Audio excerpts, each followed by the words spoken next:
I've never seen a man this incredible. He hollowed out an entire hillside with his bare hands to build an impressive mountaintop log cabin.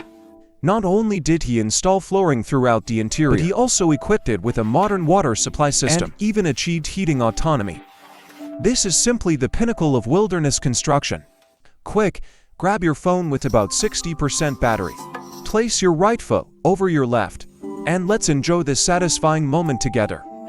The man before you is Derek, a master craftsman. Today, he has arrived in the rainforests of Ionia. But a river blocks his path ahead. To facilitate future travel, Derek immediately fashions some wooden stakes and drives them into the riverbed in a crisscross pattern. Then, he finds two longer logs. He places them on the notches of the stakes. To ensure the bridge's stability, he needs to bind and reinforce it with rope. Now he can easily cross this river. Just a few steps later, Derek discovers a natural slope, backed by mountains, facing with pleasant scenery. It's simply a perfect feng shui treasure spot. After clearing the surrounding weeds, he takes out his hoe from the backpack. He starts working directly along the slope. He plans to dig out a level foundation here. The excavated soil is perfect for backfilling the outer edge. Even when encountering some hard stones, Derek handles them calmly. He wields the hoe with formidable power. Soon, the ground sinks at a visibly rapid pace. Finally, he trims and neatens the walls. Judging just by the foundation size, Derek's new home won't be small. At the very least, it will have 2 rooms and a living room. He's in the ever-changing tropical rainforest, the top priority is to build a fireplace. This time, Derek chooses the more convenient shovel. He digs a groove along the wall until it's level with the top. After finishing this task, Derek collects many pebbles. He doesn't waste the previously dug up soil either. He pours in a bucket of clear river water and mixes it thoroughly with his hands. This yields a kind of wild, natural cement. He simply lays 1 layer of stones, 1 layer of clay. In the middle, he uses a wooden stick as a base to provide support for the upper structure. Finally, he carves out a circular smoke outlet. Derek inserts a bamboo pole into the fireplace, then continues building upward. Once level with the wall top, he keeps stacking higher. Finally, level with the bamboo top, he can pull out the inserted bamboo. Thus, the fireplace chimney is completed. Considering the foundation walls are uneven and soil could fall off at any time, Derek goes into the forest to collect dry grass, then sets it on fire directly. As the fire grows fiercer, the dry grass soon burns down to ashes. This is the perfect material Derek needs. He pours the plant ash onto the soil and mixes it thoroughly with the shovel. This is humanity's most primitive concrete. The clay mixed from these 2 materials not only has a color closer to cement, but also has the advantage of being crack-resistant and durable. It's just right for plastering the walls. Although he lacks proper tools, Derek, with just his skilled, unrelenting hands, manages to plaster the foundation walls perfectly smooth and even.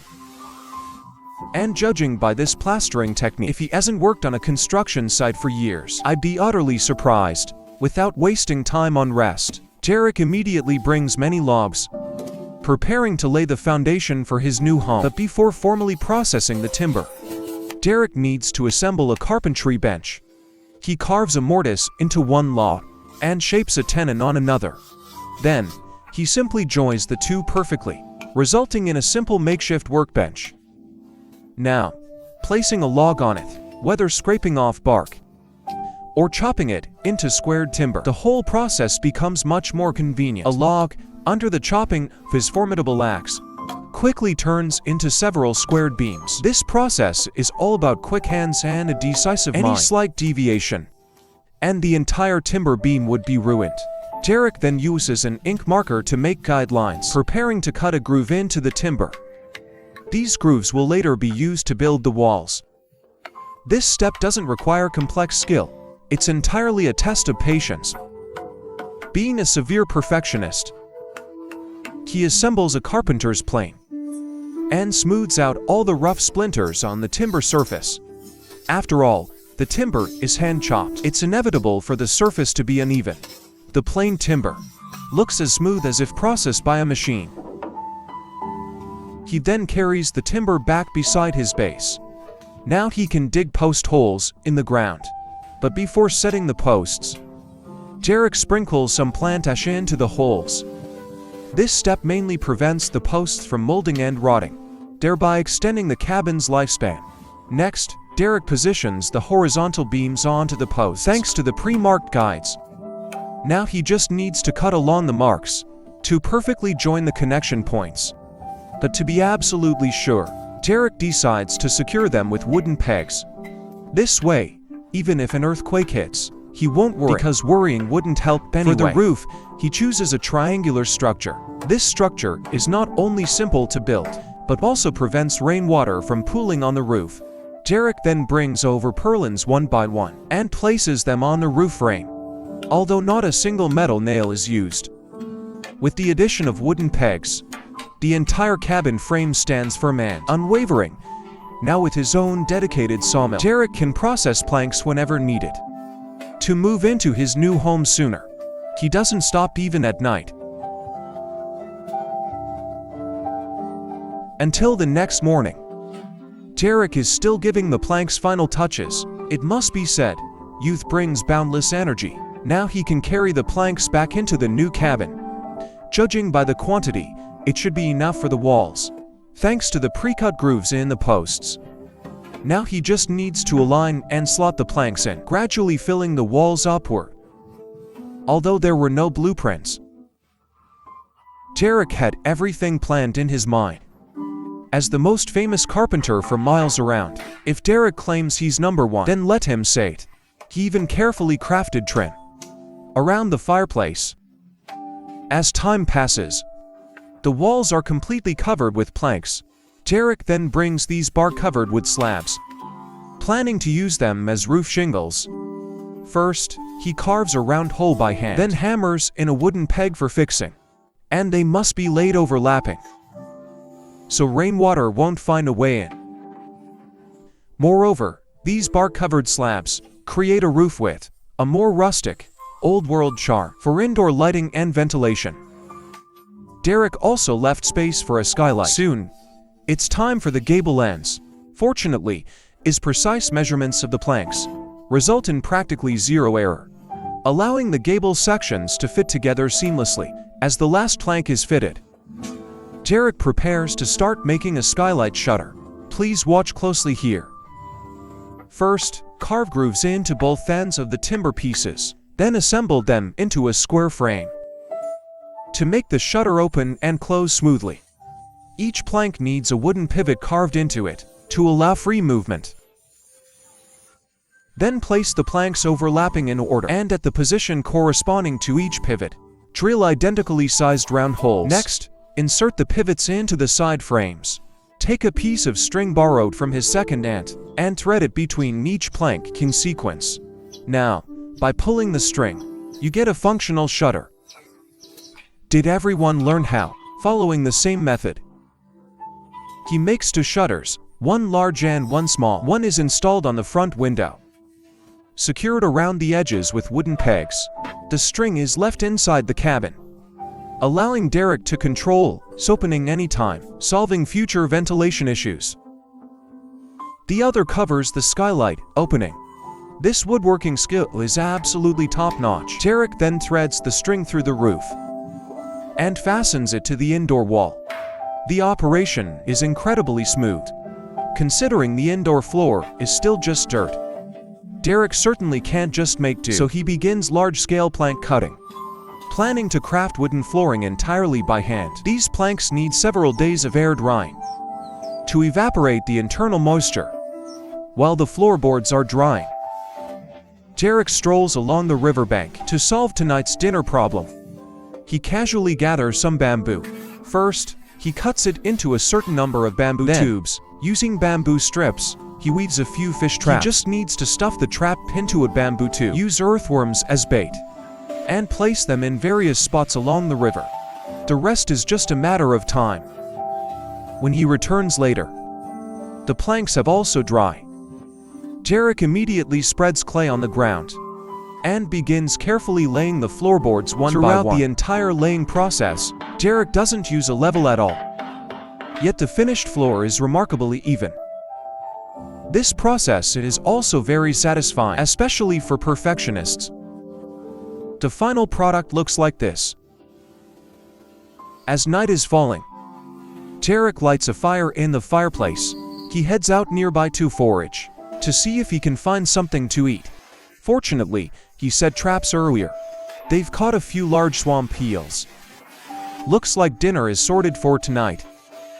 Derek finds a banana tree trunk. He slowly hollows out its core with a small knife, making a container for food. The other half serves as a lid. On the way back, Derek takes a quick bath in the river. Back home, he puts the eels into the fireplace to heat. Meanwhile, he lays out his sleeping bag for the night. Since there's no time to make a bed yet, he'll have to make do on the floor tonight. When Derek opens the lid, the tender eel is cooked just right. It even carries the fragrance of the banana tree. Derek eagerly devours it in large mouthfuls. After eating his fill, he peacefully drifts off to sleep. Early the next morning, Derek gets busy again. He constructs an arch frame outside the main door, then fills it in plank by plank. Thanks to the frame support, laying the planks becomes much easier.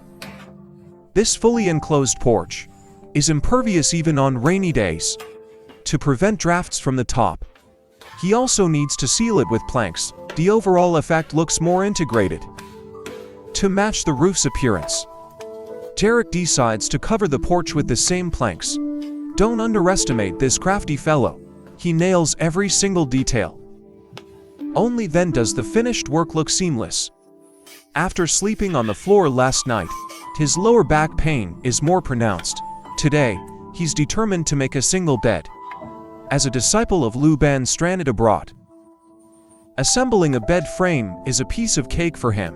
First, he carves mortises into the timber pieces, then carries the components back into the shelter, assembling the tenons into the mortises.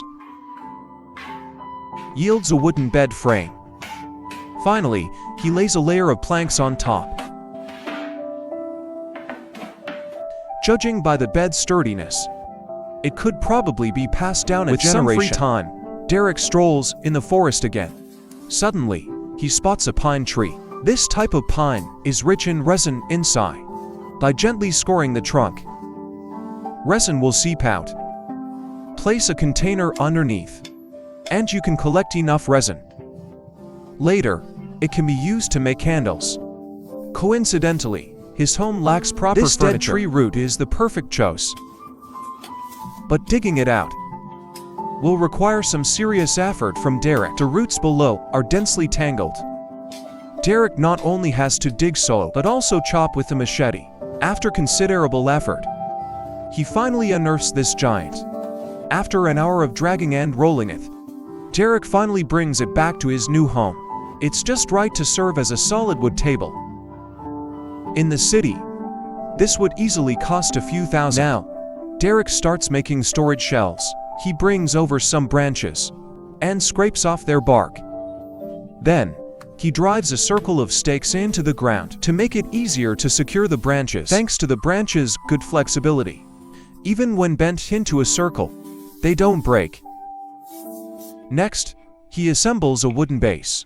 After placing the circular frame on it, he can start large-scale processing of bamboo strips because Derek plans to weave a bamboo mat to place on the frame surface. Once everything is done, he moves it indoors. Derek designs the storage shelf with 3 levels. This way, whether daily necessities or pots and pans, everything can be organized since the rainy season is frequent here. To collect enough rainwater, Derek prepares to make a water cistern in front of the door. First, he digs a thigh-deep pit, then buries logs with mortise ends inside. The surroundings are backfilled and compacted with stones and soil. He inserts beams into the mortises, resulting in a heptagonal base. Between each beam, he secures them with wooden pegs. to prevent shifting from external forces. In the following time, Derek continuously fills the base with planks. This type of cistern structure is something I've never seen before. It's a bit like the fast telescope in Guizhou, China. Finally, he inserts a bamboo tube at the bottom as the cistern's drain hole. To ensure true waterproof performance, the interior is coated with clay. Judging by this smooth application technique, Derek definitely worked on construction sites before, and from his professional movements, he must have trained there for at least 2.5 years. At this moment, heavy rain starts outside. Derek closes the windows and prepares for sleep. Early the next morning, after the rain stops, Derek starts working on the indoor and outdoor plumbing. He first slowly polishes the inside of a bamboo stalk, then continues shaping a connector end. Now he needs to make a pump valve. He drills a hole in a round wooden disc, then fits it with a rubber ring, and coats it with the previously collected pine resin. The finished product resembles a plunger. Placed inside the bamboo tube, it becomes a pump valve. Then he makes several water guide pieces. Now Derek finds a log section. Using a chisel, he slowly hollows out the inside. This process requires no special skill, just immense patience. Thus, he gets a wash basin. To ensure unimpeded water flow, he carves a drain hole at the bottom. Now he can carry all components back indoors. He fixes two brackets on the wall, so he can place the wash basin on them. To lay the pipes, Derek is forced to remove some floorboards to conveniently dig a trench in the ground, extending all the way down the hillside. Then Derek installs the pipes on the wash basin, sealing the joints with resin to prevent leaks. He lays them along the trench, then backfills it with soil. Next, he connects the cistern to the wash basin. The previously made water guide pieces can now be officially installed. The finished product looks like this. To prevent rainwater from seeping indoors from the eaves, Derek installs drainage pipes along all the eaves. Ultimately, all rainwater will flow into the cistern through this pipe system. This kind of work, who wouldn't say it's amazing? After everything is done, Derek relays the floorboards, restoring them to their original state.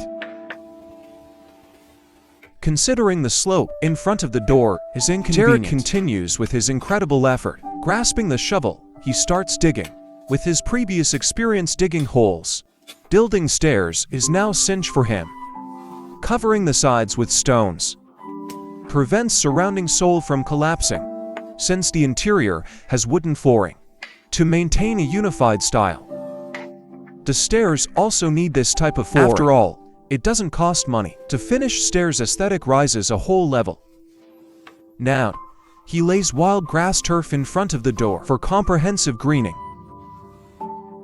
Thus, the entire new home is complete. Derek can now leisurely head to the river, carefully searching for these river snails and large apple snails. Apple snails carry many parasites, so don't eat them lightly. Then Derek goes into the forest. The container collecting pine resin is full. Just split open the outer bamboo casing and you get this solidified pine resin. Tack them into a bucket and take them away. This stuff ignites when exposed to fire, perfect for lighting up the new home. Next, Derek thoroughly cleans the ingredients, places them in the fireplace, and stews them over high heat for 2 hours. A well-balanced dinner of meat and vegetables is ready. Dipped in a secret chili sauce, Derek eats them one by one, silent. And there are also taro, a mix of meat and veg. This kind of free and unrestrained life, who wouldn't say they're envious? But did the new home perhaps forget to have a main door built?